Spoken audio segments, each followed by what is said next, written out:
हाय दोस्तों। आज हम बात करेंगे एक ऐसी दुनिया की जहाँ सब कुछ बिल्कुल सपना सा लगता है, जहाँ सब कुछ वैसा ही होगा जैसा हम चाहते हैं। अगर ऐसा हो तो मजा ही आ जाए।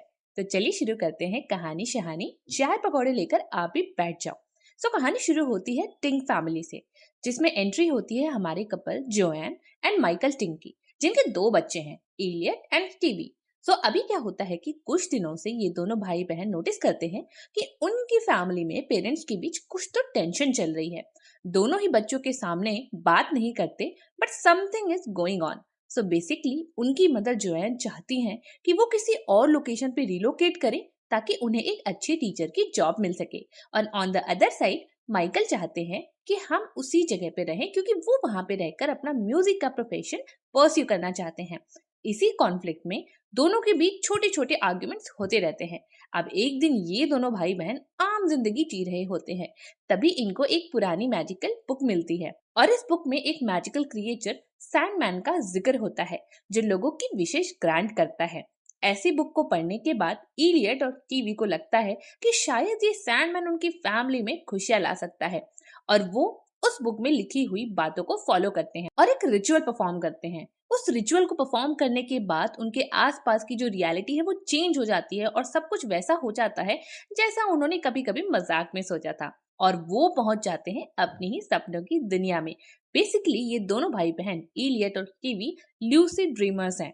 ल्यूसिड ड्रीमर्स वो ड्रीमर्स होते हैं जो अपनी शक्ति का इस्तेमाल करके अपनी सराउंडिंग को इन्फ्लुएंस कर सकते हैं और कंडीशंस को चेंज कर सकते हैं। अब फिलहाल तो उनका सपना उन्हें एक ऐसी दुनिया में ले जाता है जहाँ अजीब अजीब से क्रिएचर्स हैं, अटपटे से फूड आइटम्स हैं और एकदम तूफानी एडवेंचर्स हैं। और इसी रास्ते पे चलते हुए उन्हें चेज करती है नाइट मारा। She is the queen of nightmares, और ये अपनी पूरी ताकत लगा के कोशिश करती है कि इलियट और स्टीव को सैंडमैन तक ना पहुंचने दे। बट क्या हमारी सुपर किड्स को नाइट मारा रोक पाएगी? नहीं, बिल्कुल भी नहीं। और सारी प्रॉब्लम्स को फेस करते हुए दोनों पहुंच जाते हैं सैंडमैन के कासल। वहां पे पहुंच के सैंडमैन से वो रिक्वेस्ट करते हैं कि उनकी फैमिली की सारी प्रॉब्लम्स को ठीक कर दे और उनके पेरेंट्स के बीच में ठीक वैसी ही प्यार मोहब्बत हो जाए जैसी पहले थी। लेकिन इस इंसिडेंट के बाद सामने आती है एक बड़ी सच्चाई। वो ये कि सैंडमैन लोगों की विशेष ग्रांट नहीं करता, बल्कि वो लोगों को उनके ड्रीम्स में टेम्प्ट करता है और उनके चारों तरफ एक परफेक्ट वर्ल्ड बना देता है ताकि वो कभी अपने सपने से बाहर ना निकल पाए और हमेशा के लिए सोते ही रह जाए। और सेम ऑफर वो ये इन दोनों भाई बहनों को भी देता है। टीवी को तो इनिशियली ये ऑफर बढ़िया लगता है, लेकिन इलियट को ऑलरेडी फील होता है कि इस पूरे सिनेरियो में कुछ तो गड़बड़ है।